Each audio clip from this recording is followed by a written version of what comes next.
My fiancé demanded I give her parents a share of my company. When I refused, she threatened to leave, so I ended it first. I'm 33, male, and honestly, I'm proud of what I've accomplished. My tech consulting firm isn't Google or Amazon, but it's mine. I started it with no outside help, no rich relatives, no magical investments, just me, my laptop, and way too many sleepless nights. I sacrificed a lot to make it work, skipped vacations, ate ramen for dinner when I couldn't afford takeout, and kissed any kind of work-life balance goodbye. So, yeah, I'm pretty attached to what I've built. About a year ago, I met Jenna, 29, female. At first, she seemed like the perfect match. She was ambitious, confident, and had this magnetic energy that drew people in. She knew how to dress, talk, and charm a room in ways that, I'll admit, I could never pull off. We started dating, and things were great for a while. I thought I'd finally found someone who understood my hustle. Fast forward a year, and we were engaged. The proposal was nothing flashy, just us, a nice dinner, and a quiet moment where I asked her to marry me. She said yes, and for a while I thought I was on cloud 9. Planning the wedding wasn't exactly my thing, but Jenna took the reins like a pro. Venues, dresses, catering, she had it all under control, and I was just happy to go along with it. Or at least, I thought I was. One night, about 3 months before the big day, we were sitting at the kitchen table.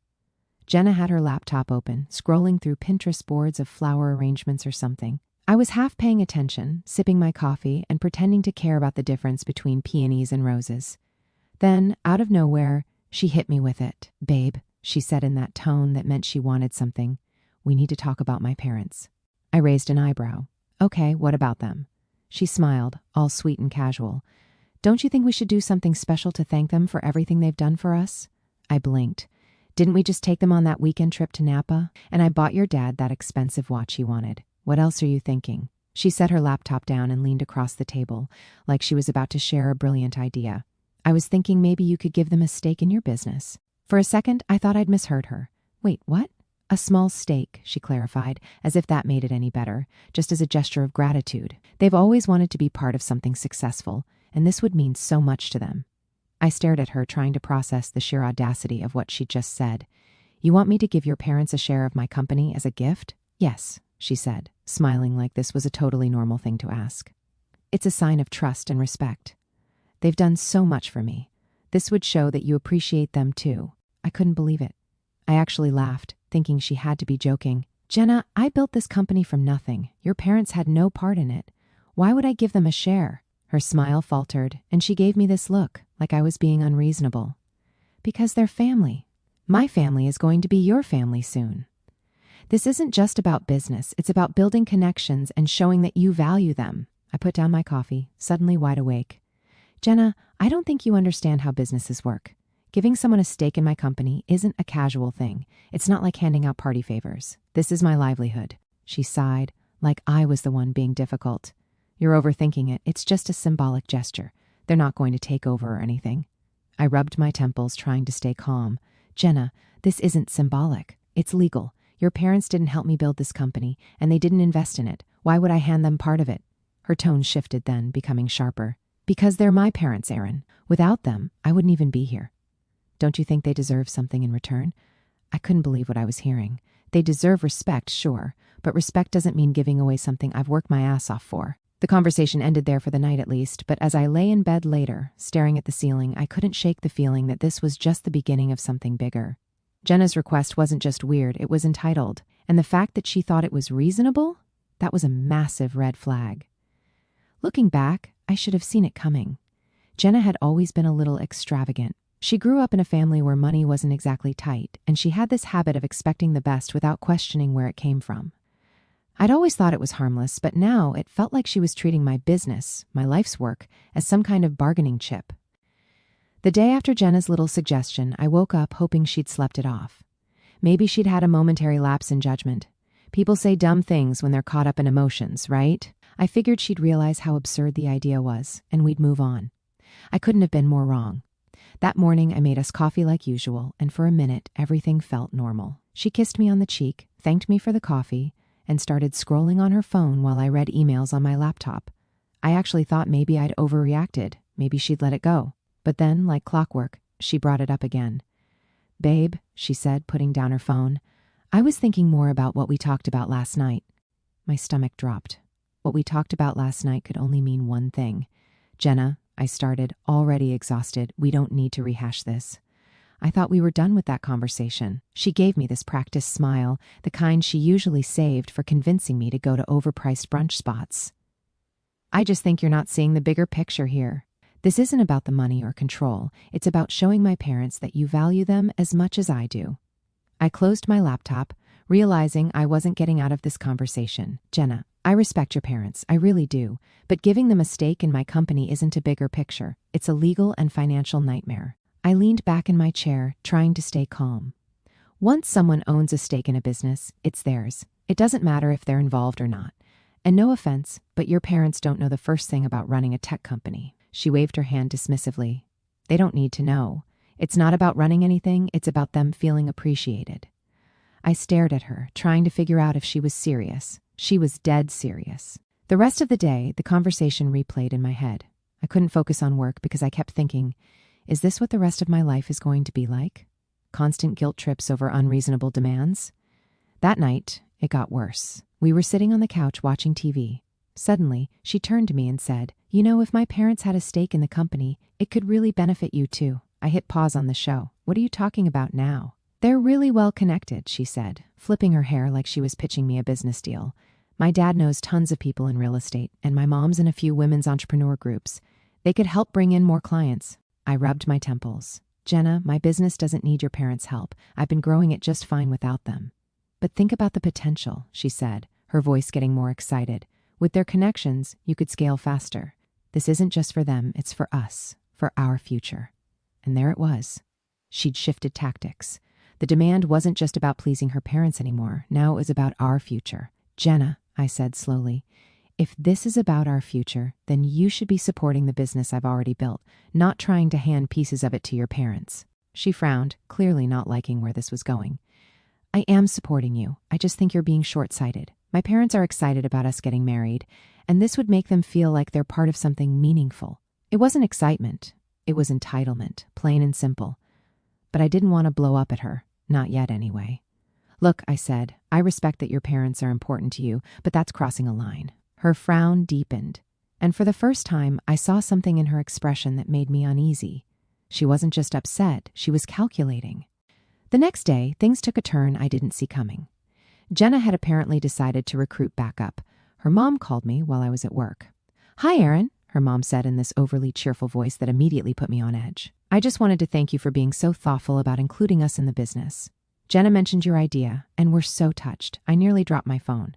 Excuse me?" "Don't be modest," she said with a laugh. "Jenna told us you're thinking about giving us a stake in your company as a wedding gift. It's such a generous gesture. You're truly part of the family already." I was so stunned, I couldn't even speak for a second, then I managed to stammer. "I think there's been a misunderstanding. I never agreed to anything like that." Her tone shifted instantly. "Oh, well, that's not what Jenna said." "Yeah, well, Jenna and I haven't exactly come to an agreement on this," I said firmly, "and frankly, I'm not comfortable with the idea." Her mom went silent for a moment, then said, "I see. Well, I hope you'll reconsider. This would mean a lot to us." I ended the call, my blood boiling. Jenna had gone behind my back and sold her parents on an idea I'd flat out refused. When I got home that night, I confronted her. "Why did your mom call me about the business?" Jenna didn't even look guilty. "I thought it would help if you understood how much this could mean to them. Sometimes people need a little encouragement." "A little encouragement?" I snapped. "You made it sound like I'd already agreed to this." She crossed her arms, her tone turning defensive. "You're making a big deal out of nothing. I was just trying to get everyone on the same page." "The same page?" I said, my voice rising. "Jenna, this isn't some group project. This is my business, my work, and you have no right to promise anything about it to anyone, especially not your parents." For the first time, I saw a flash of anger in her eyes. "If you can't do this one thing for me and my family, maybe you don't really care about us as much as you say you do." I stared at her, stunned. Was she seriously guilt-tripping me over this? "You know what, Jenna?" I said finally. "If this is how you're going to act, maybe we need to rethink a few things." I walked out of the room before she could respond, my mind racing. I didn't know where this was going, but one thing was clear. Jenna wasn't backing down, and neither was I.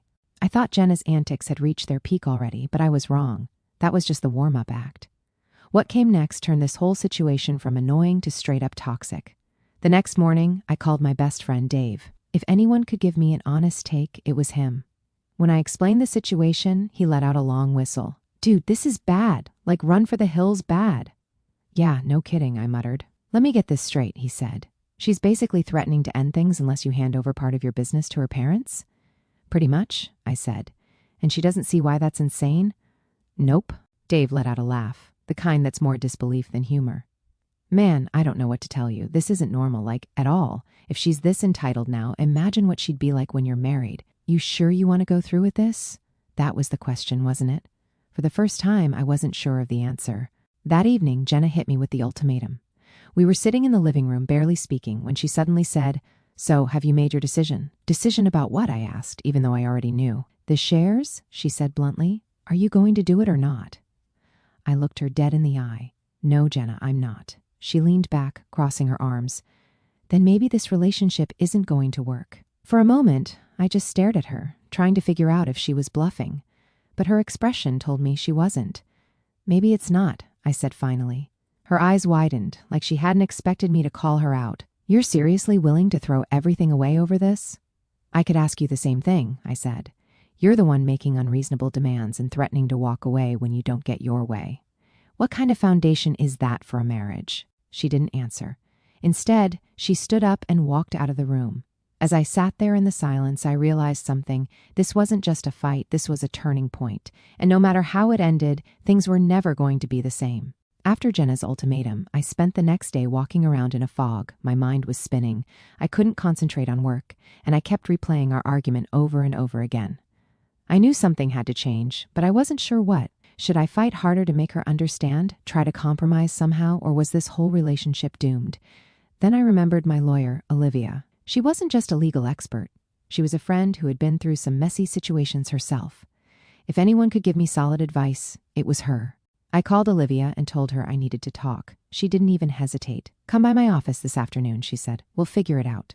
When I walked into her office, Olivia greeted me with a grin and a coffee. All right, Erin, what's got you so rattled? I sighed and sat down, spilling the whole story. I told her about Jenna's request, the guilt trips, the call from her mom, and finally, the ultimatum. Olivia's grin faded as I spoke, replaced by a look of pure disbelief. When I finished, she leaned back in her chair, crossing her arms. Wow, that's a lot. Tell me about it, I muttered. Let me get this straight, she said. Your fiancé is demanding you give her parents a stake in your company as a wedding gift? Yep. And she threatened to end the engagement if you don't? I nodded. Olivia let out a low whistle. Erin, this is a massive red flag. Like wave it in the air and run the other way red flag. I know, I said, but what am I supposed to do? I love her, but this feels like a line I can't cross. You're absolutely right, Olivia said firmly. You can't cross this line, not just for your sake, but for the future of your business. If you give away shares now, you're opening yourself up to a world of legal and financial complications. Like what? I asked, already dreading the answer. For starters, if you transfer shares to her parents, those shares legally belong to them. If anything goes wrong, say they decide they want more involvement or they sell their stake to someone else, you lose control of that portion of your business. And if you and Jenna get married, it gets even messier. Those shares could be considered marital property, which means they'd be up for grabs in a divorce. I felt a cold knot forming in my stomach. So you're saying this could screw me over in more ways than one? Exactly, Olivia said. And let's be real here. If Jenna is making these kinds of demands now, what's to stop her from making even bigger ones down the road? I sat there, staring at my coffee. Olivia was right. This wasn't just a one-time issue. It was a glimpse into a future I didn't want any part of. What do I do? I asked finally. Olivia leaned forward, her expression serious. You need to protect yourself first. Make sure your business is legally untouchable. Update your operating agreement to specify that no shares can be transferred without your explicit consent. And if you haven't already, separate your personal finances from your business accounts. Keep everything clean and untangled. Done, I said. I've always kept my business finances separate. Good, Olivia said. Now, about Jenna, you need to be crystal clear with her. No more maybe or we'll see. Tell her flat out that this isn't happening and that it's not up for discussion. If she can't accept that, well... She trailed off, but I knew what she was implying. Yeah, I said quietly. I might have to end it. Olivia nodded, her expression sympathetic. I know it's not easy, Erin. but you need to think about what's best for you in the long run. A healthy relationship doesn't involve ultimatums and manipulation. That night, I went home feeling more resolved than I had in days. Olivia's words echoed in my head. A healthy relationship doesn't involve ultimatums. Jenna was sitting on the couch when I walked in, scrolling through her phone like nothing had happened. I set my bag down and stood in front of her. "We need to talk," I said. She looked up, her expression guarded. "About what? About the business, about your parents, about this whole situation." Jenna sighed dramatically, like she was already tired of the conversation. "Aaron, we've been over this. I don't know why you're making such a scene out of it." "Because it is a big deal," I said. "And I need you to understand that this isn't going to happen. I'm not giving your parents a stake in my company, and that's final." Her eyes narrowed. "So, that's it? You've made up your mind and I just have to accept it?" "Yes," I said firmly, "you do. Because this isn't about love or family or respect. This is about you and your parents trying to take something that doesn't belong to you." Jenna stood up, her face flushing with anger. "How dare you? My parents have done nothing but support us, and this is how you repay them? By being selfish and greedy?" "Selfish and greedy?" I repeated, my voice rising. "Jenna, I've gone out of my way to make your parents feel included, but giving them a piece of my business? That's not inclusion, it's entitlement." She crossed her arms, glaring at me. "Fine. If you're so determined to be selfish, maybe we shouldn't be getting married." The words hung in the air like a challenge, but I didn't take the bait. Instead, I looked her in the eye and said, "That's what I've already decided." For a moment, Jenna just stared at me, stunned. She clearly hadn't expected me to stand my ground. The next morning, I called Olivia again and updated her on what had happened.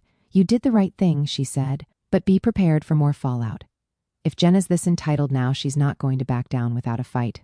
Olivia wasn't wrong. Over the next few days, Jenna made it her mission to convince me I was the bad guy. She accused me of being cold, unloving, and ungrateful. She even tried to get some of our mutual friends on her side. But thankfully, most of them saw through her nonsense. By the end of the week, I knew one thing for sure: this relationship wasn't salvageable.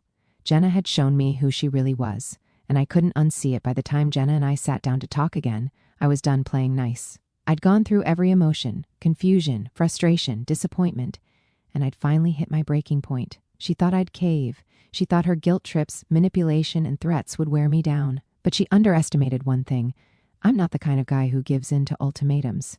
The evening started calmly enough. Jenna had been unusually quiet all day, which, honestly, made me suspicious. Normally, she'd be texting me nonstop, sending me links to overpriced wedding decor, or ranting about some minor inconvenience. But that day, radio silence. I figured she was gearing up for round 2 of Let's Make Aaron Give Up His Company. Sure enough, as soon as we finished dinner, she turned to me and said, "So, have you thought any more about what we talked about?" I put my fork down and looked her straight in the eye. "Jenna, I don't need to think about it anymore. I've made my decision. The answer is no. It's not happening." Jenna crossed her arms, her expression hardening. "You're acting like I asked for the entire company. It's just a small stake, a token of appreciation. You're making it into this huge, dramatic thing." "Because it is a huge, dramatic thing," I shot back. "Once I give up shares, I lose control over that part of my business.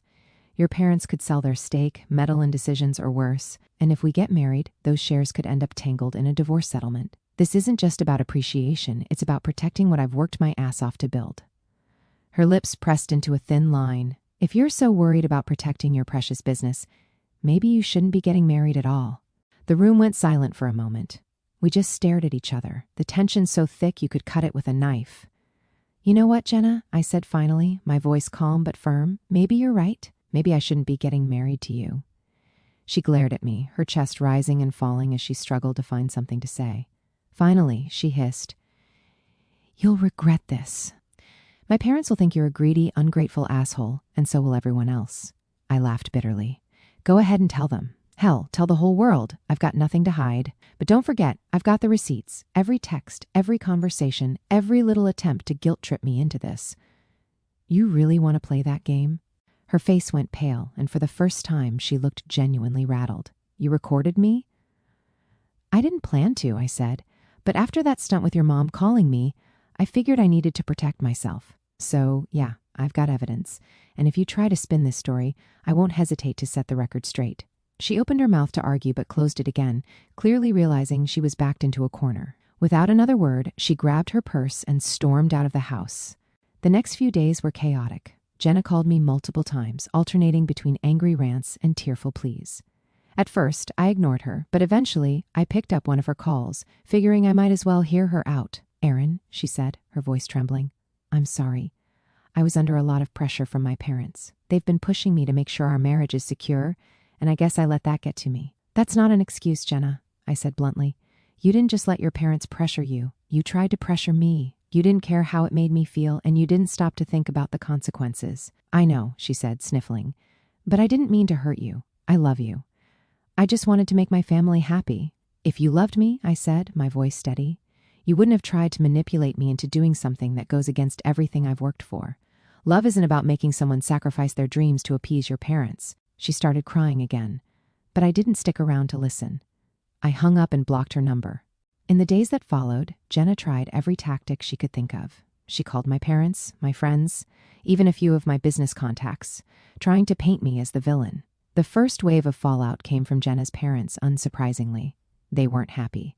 I'd blocked Jenna on my phone, but her parents managed to get through. The first call came from her mom, who, I swear, should have been a politician with the way she could spin things.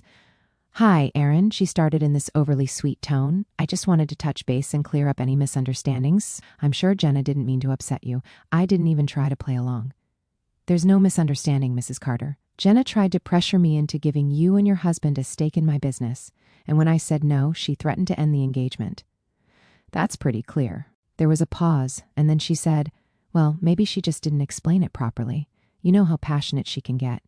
She only wanted to include us because we care so much about her future and yours." I almost laughed. "Mrs. Carter, with all due respect, this isn't about passion or care. I'm not giving away something I built from the ground up, and I'm not going to let anyone bully me into it." Her tone shifted, becoming colder. "Erin, I think you're being very short-sighted. Family is about compromise. If you can't understand that, maybe Jenna was right to reconsider this relationship." "Maybe she was," I said, my voice steady. "Goodbye, Mrs. Carter." I hung up before she could respond and immediately blocked her number too. The second wave came from mutual friends. Jenna wasted no time spinning her version of events to anyone who would listen. According to her, I was a control freak who didn't value family and refused to share the success I supposedly owed to others. It didn't take long for some of those friends to start reaching out to me, wanting to know my side of the story. One friend, Emily, texted me, "Hey, Erin, I heard some things from Jenna, and I just want to understand what's going on.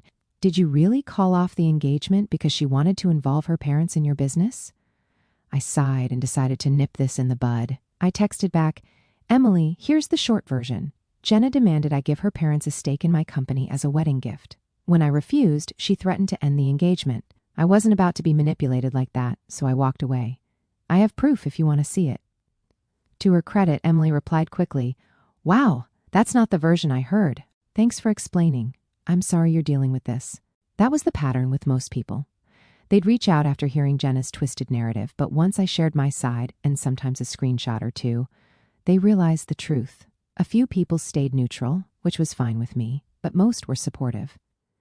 Jenna, meanwhile, was losing allies fast. The third wave was Jenna herself. After her attempts to rally support fell flat, she shifted tactics. Suddenly, I was getting emails and voicemails full of apologies and sob stories. "Erin, I'm so sorry," one voicemail began, her voice trembling like she was on the verge of tears. "I let my parents get into my head, and I pushed you too far. Please, can we just talk? I love you, and I don't want to lose you." I deleted the voicemail without replying. Love? Was that what she called trying to manipulate me into giving away a piece of my company? If this was love, I wanted no part of it. Another email came a few days later, this one more desperate. "Erin, please, I made a mistake. I was under so much pressure, and I wasn't thinking straight. Can't we work this out? I miss you." It was tempting to respond, just to tell her how ridiculous she sounded, but I didn't. I knew engaging with her would only give her more fuel. Instead, I forwarded the emails to Olivia, my lawyer, and asked if I needed to take any further action.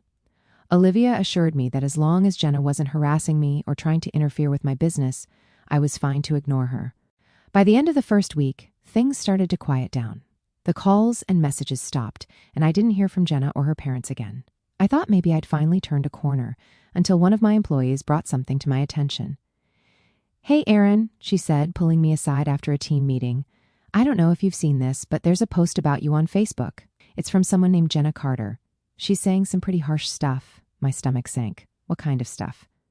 She hesitated. She's calling you controlling and greedy, and she's saying you abandoned her right before the wedding because you didn't want to share your success with her family. I took a deep breath and nodded. Thanks for letting me know. I'll take care of it. When I looked up the post later, it was exactly what I expected. Jenna had written a long, dramatic rant about how I'd betrayed her and refused to compromise for the sake of our relationship. The comments were a mixed bag. Some people sympathized with her, while others questioned her version of events. I didn't respond to the post directly, but I made sure to save screenshots. Then I called Olivia again. This is exactly why I told you to document everything, she said. If she tries to escalate this further, we'll be ready. Thankfully, it didn't come to that. The post eventually fizzled out, and most people seemed to move on. Jenna, however, wasn't so lucky. Her attempts to smear me only made her look petty, and it wasn't long before the truth caught up to her. Mutual friends who had initially taken her side started reaching out to apologize, saying they'd heard the full story and couldn't believe how far she'd gone. Looking back, I realized I dodged a massive bullet. I stood my ground, protected what I'd built, and walked away with my dignity intact. And Jenna? Well, I'm sure she's still out there somewhere, trying to spin her sob story to anyone who will listen. But that's not my problem anymore. As far as I'm concerned, I made the right choice. My business is mine, my boundaries are intact, and my future is looking a hell of a lot brighter without her in it.